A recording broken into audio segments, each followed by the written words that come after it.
The International Atomic Energy Agency reported today that overnight Israeli airstrikes hit two Iranian centrifuge facilities.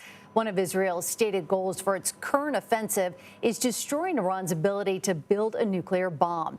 So far, attacks have targeted Iran's above-ground facilities, but one of the sites Israel views as critical to destroy is hundreds of feet underground.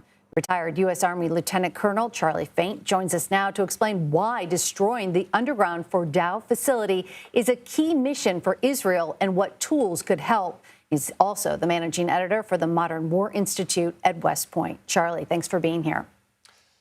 Fordo is part of a handful of sensitive sites that are essential for Iran's nuclear program.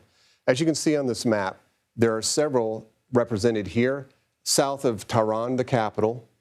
Fordo is the largest and most important one, and the one that we're going to discuss here briefly. Many of the other sites have already been successfully attacked by Israeli forces, but Fordo has not. One of the reasons for this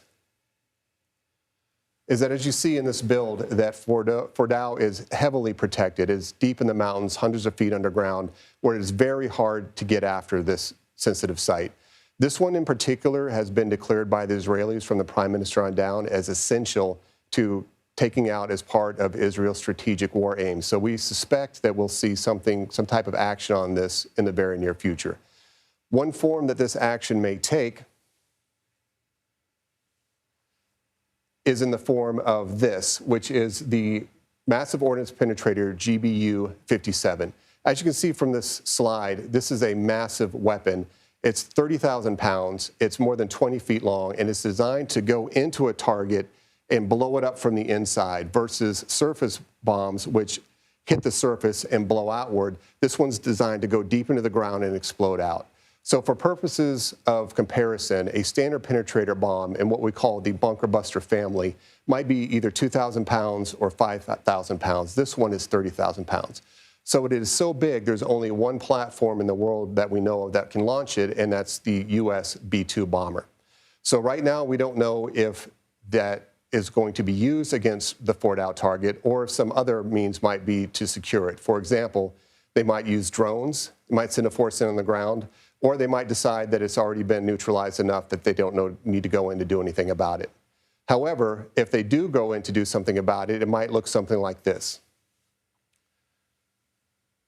A site as secure and as important as Fordo might require multiple hits.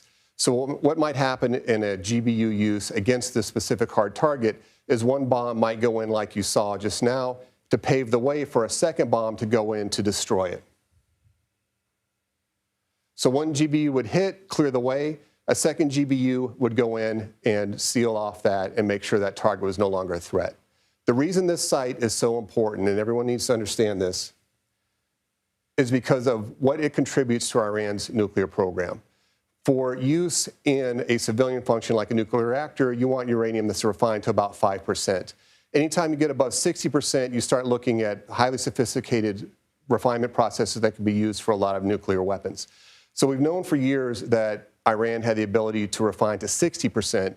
There are recent reports that they're going over 80%, and it's a short jump from 80, 60%, all the way up to 90, which is what we consider weapons grade. So the suspicion that Iran might soon have a breakout capability to build and then employ nuclear weapons is why this is so important, why we expect we'll see some type of action against Fordo in the very near future. Charlie Faint, thank you.